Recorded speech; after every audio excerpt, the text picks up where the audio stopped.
Hey everybody, notice anything missing? I'm Dan Gorgone. Chris Brogan is on assignment. He's on assignment to go get some photos in another part of the country.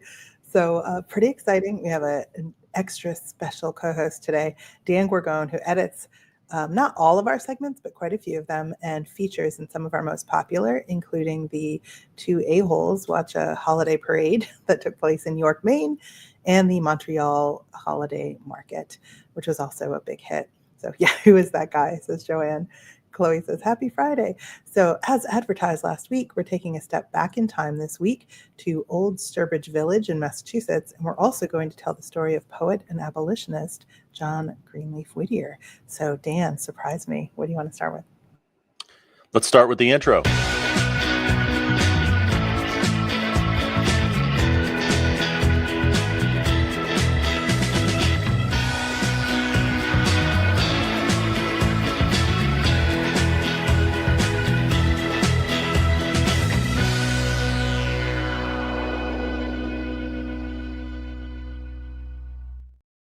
Yeah, see, maybe I should have my winter hat on and then people would recognize me. That's like part of my persona now, I think, right?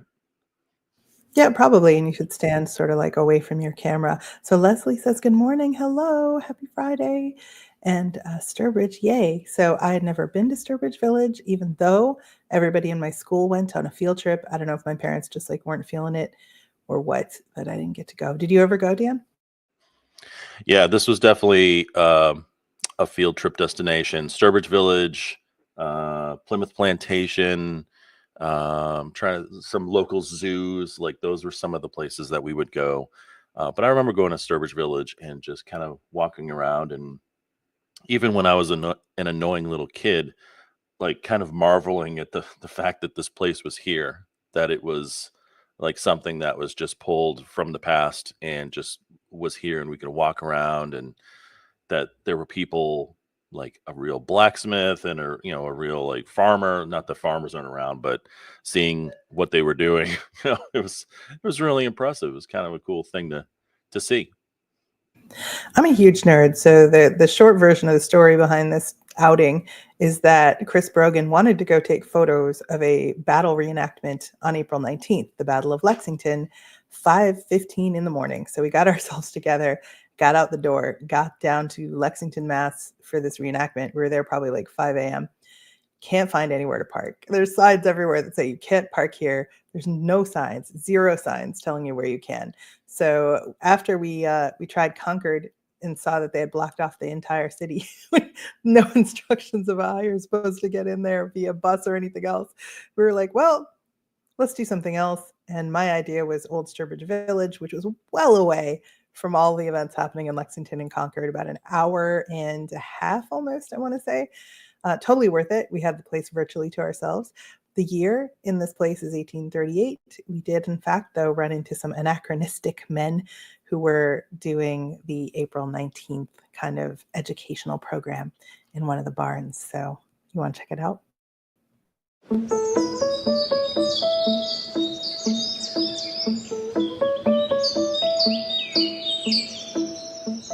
On this episode of Play for Time, we go on location to Old Sturbridge Village in Sturbridge, Massachusetts. It's not just a museum, it's a full-scale living reconstruction of a New England town in the year 1838. And for one crisp spring day, we stepped all the way in.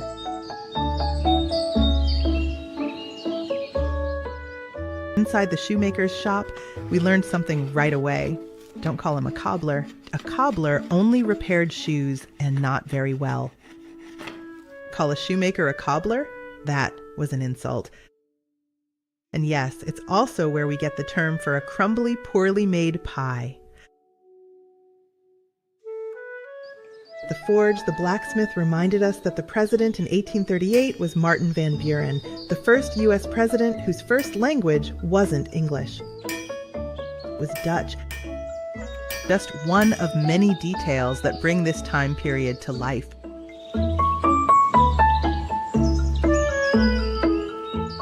Inside the now empty schoolhouse, one room held children of all ages. There were no grade levels. and every lesson was written in chalk and memorized. Outside, oxen haul heavy loads, sheep provide wool, and chickens provide commentary. Clay is mixed, spun, and fired in a wood-fueled kiln. Down by the water, the mill still runs, grain ground to flour by river power. We also met 2 Minutemen, the only ones not living in 1838. For them, it was April 19th, 1775, the start of the Revolutionary War. They taught us how flintlocks fired, and that caliber is a bullet's diameter, measured in inches, a way to match ammunition to its purpose. Old Sturbridge Village doesn't just teach history, it lets you touch it, feel it, walk through it. One story, one trade, one lesson at a time.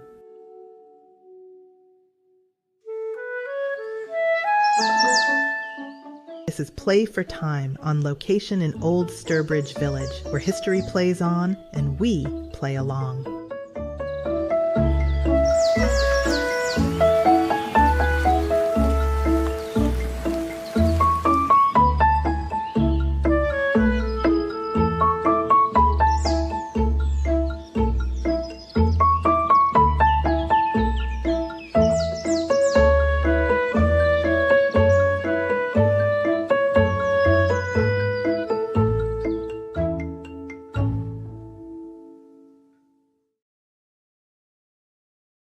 So fun fact, I learned that stone enclosure with the one, was it a ram or a ewe or something in it? That is called the town pound. So for years, I've seen like signs in little old New England towns saying this was the site of the town pound. And I just like chuckled like an 8th grader and didn't know what it was. That's what it is. Chloe says it's so cool, places like this where we can experience what life was like and not just read about it. You know what? I love it. I'm a total nerd. What do you think, Dan? Some say that Chris Brogan is still there wandering the hallowed grounds of Sturbridge Village. And that's why he didn't join us this week. No, it was very cool to see it.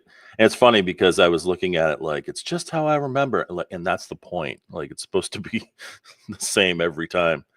But it is very cool. It is a great experience really walking through history and seeing how it was. So the idea behind Play for Time is that you find ways that appeal to you to stay engaged with life. So instead of like sitting home and atrophying in front of some game shows or something, go out and do whatever it is you like to do, or stay home and do whatever it is you like to do, but do something, I think is the idea. So for me, that day, feeling kind of tired and demoralized, I was like, you know what? I'm out. I'm up. I have my camera. Like I'm gonna figure something out. And Brogan's always game for an adventure, so I was really excited that we could get down there and make it happen. It was a pretty cool experience. One thing, if you didn't notice, you probably didn't notice because Dan's such a masterful editor. We did not capture any sound while we were on site because I was so tired. I had jostled the microphone and set it to manual and also 0. So Dan, how did you fix it? It's not a big deal. Like, so Sturbridge Village, if you walk around there, it's a very chill place. It's a very calm place. And you can imagine the sound is going to be exactly what you see there. It's going to be maybe some animals. It's going to be walking on a dirt road. It's going to be nature all around you. So,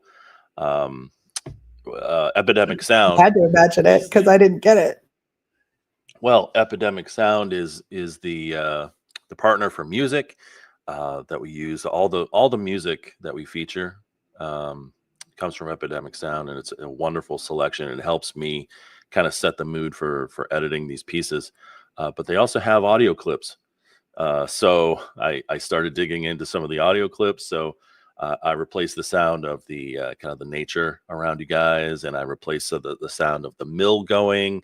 I put in sound of the blacksmith hitting whatever he was hitting there. So it was just kind of a little extra editing needed to be done, but it worked. And had you not said anything, I think no one would have noticed. But magic of editing.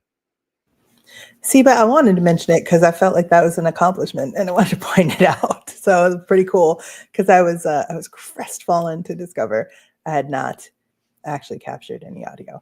I'll say this one other thing. I learned a lot of strange like facts that I included in that. I learned a lot more strange facts that I did not. So I didn't know that calling someone a cobbler was an insult. Now I know it's pretty interesting. I learned that Martin van Buren's first language was Dutch. Also learned a little something about the composition of steel versus iron. We learned that in the blacksmith shop, and why they would happily melt down iron from like spare things that neighbors had, like broken pieces and things like that, but they would not do the same with steel because they couldn't be sure of its origin or how strong it might be, and it might give out at some point. So it's a very interesting learning experience if you're even a little bit nerdy, which I am. And you know what? If you're not nerdy and you just want to like not be in the house, it's actually a really nice place to go hang out. There's a lot of nice spots to sit, pretty nature walk type things as well. So get out there. And how many pokey stops did you capture along the way down there? I think all of them. So we were not able, like I said, to get too far into Lexington or Concord. And even if we could have, for whatever reason, my cell service is really crummy there. So I did not get any cool stops like that. But there are stops in Old Sturbridge Village. And I got, I think literally probably all of them. There's one for like the meeting house. There's one for the blacksmith. And there's one for the shoemaker. Like I just took them all. There's one for the kiln. I think I gave See, I can imagine that's what it would be like if you were in what is it, 17? What was the year that you said that it was? 1838. Right. So if it's 1838 and you're playing Pokemon Go on your iPhone and you're walking around, these are definitely the stops that you would get. So it's very legit. These are the stops. Makes sense. Listen, they have relaxed a lot in terms of holding you to the illusion. And they've leaned more into the role of like costumed historian / educator, which is great because I remember going to Plymouth Plantation in Plymouth, Mass, which is a similar kind of living history museum set obviously in like pilgrim times. And I asked a question like, do you have kids? And they're like, baby goats? Yes, we have several. And I was like, come on, son, like that kind of stuff would get on my nerves. So they don't do that now. They're not like, what is this mysterious device in your hand, friend? Like they don't mess around. They just answer what questions. Strange clothing you wear. Wow. It's like, all right, dude. You let your wife speak. Unbelievable. Get back in the kitchen. Anyways. Yes. So the reason I asked about Pokestops was that there are also Pokestops around here. And I know one of the Pokestops that we came across was it the resting place of John Greenleaf Whittier is the next segment. And there are Pokestops in this area where we've seen his face and we've seen him mentioned a few times, and then we go around and we see like he's mentioned in a few different places. And if you don't know who John Greenleaf Whittier is, he's a poet. And there's more to it. Certainly there's more that we explain in the next segment. But what else did you want to mention, Kerry, before we roll into this one? So there's a hierarchy of Pokestops I like to spin for gifts to give other Pokemon Go players. There is a hierarchy. And I love historical sites with nice pictures. That's like my number one. Below that, I will take historical sites with like okay pictures, like a plaque or something like that. I generally don't like plaques. If it's a real exciting place, I will. Below that is like a nice picture of something not that exciting. Below that is a cemetery. So then just so happens that's what brought my attention to John Greenleaf Whittier, because there are like 4, I think, stops relating to his grave. And I'm like, seriously? So I have to delete those like every time I go through the town where we are. And I go through it a lot. So anyhow, I finally was like, listen, I don't know very much about this dude. I'm getting a little like oversaturated with the gravesite. So I wanted to know about his life. That's how I got started on John Greenleaf Whittier. And just so you know, as you watch the segment that we're about to play, there's the John Greenleaf Whittier storyline, but then there's another storyline that goes with it. So it's like there's a couple segments here in order to kind of tell the full story. So hope you enjoy this segment about John Greenleaf Whittier and more. When you think of John Greenleaf Whittier, you might think poet. And sure, he was, but really, Whittier was a fighter. Born on a farm in Haverhill, Massachusetts in 1807, Whittier grew up steeped in Quaker values, things like peace, fairness, and standing up for what's right.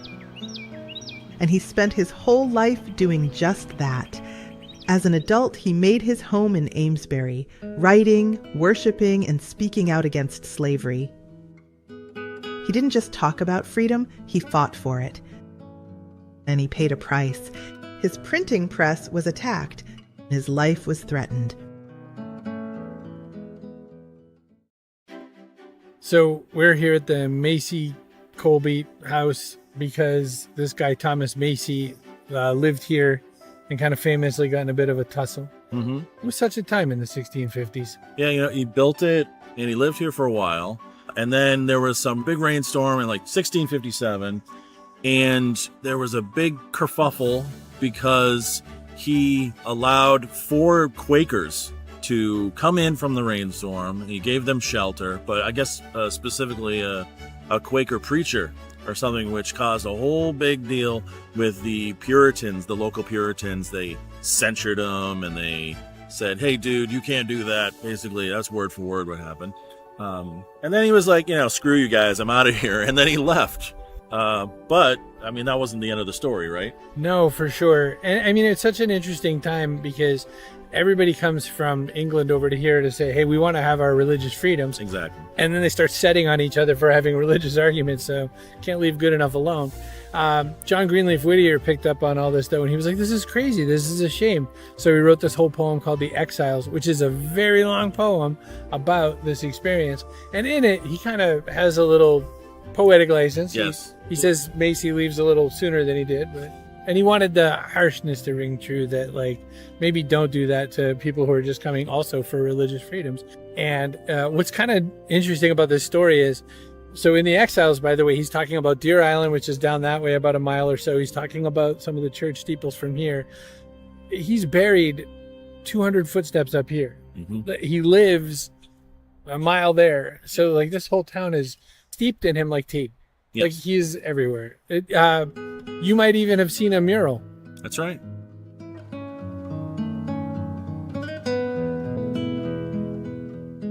Whittier's spirit shows up in his work. One of his best-loved poems, Don't Quit, feels like a note from a friend. Rest if you must, but don't you quit. John Greenleaf Whittier didn't just leave behind poems, he left behind a way of living. Speak up. Stand strong. Don't quit.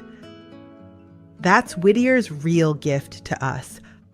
Hope, courage, and the guts to keep going when it's hard.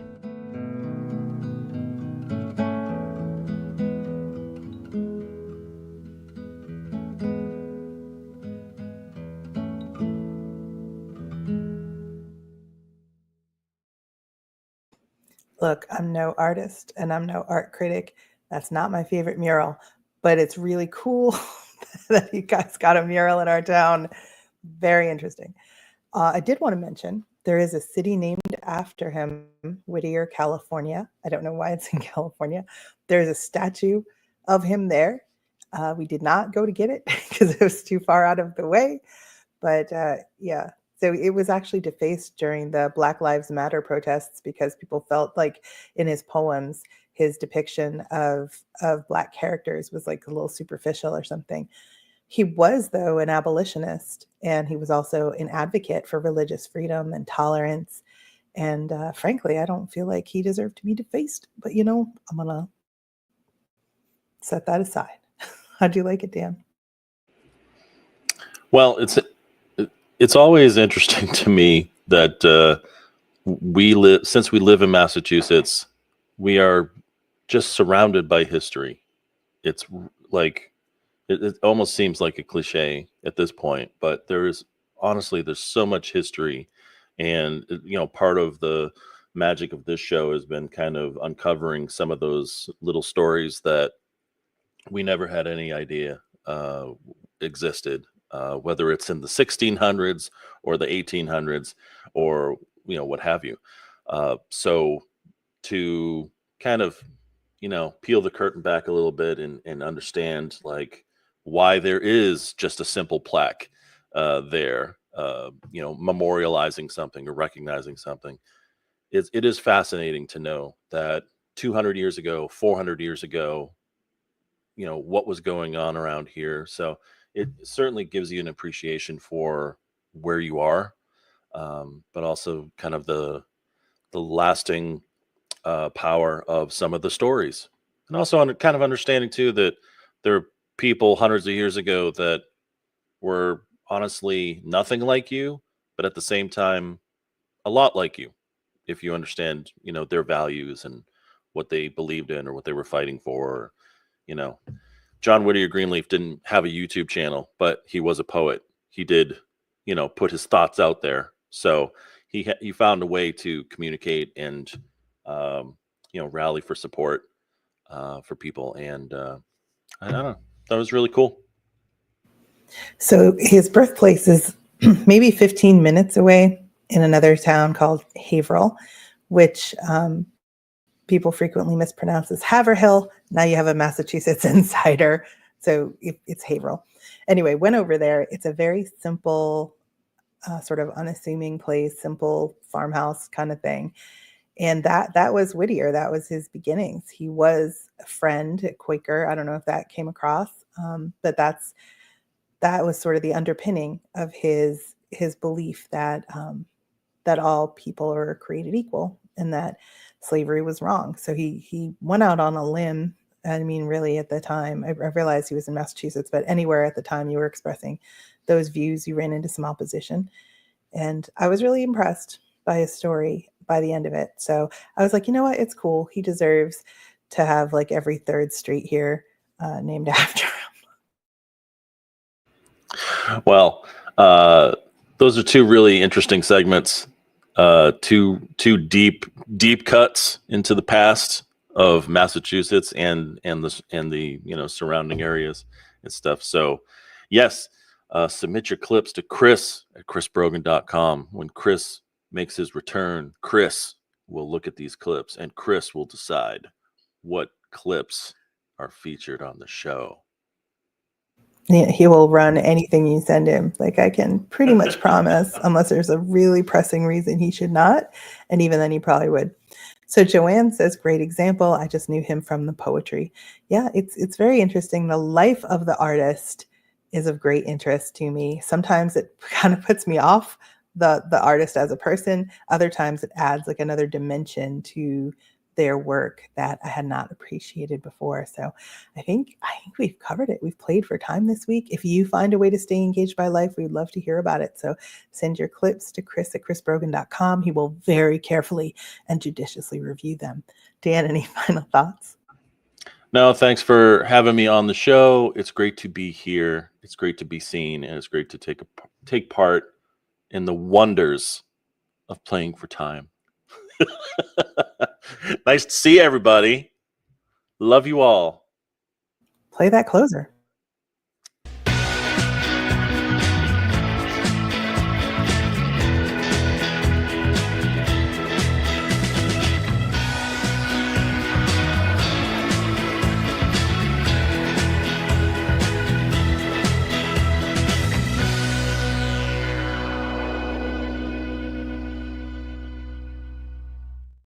Did we do it? Is it over? That's a good music clip. I'm going to end the stream. Bye, everybody.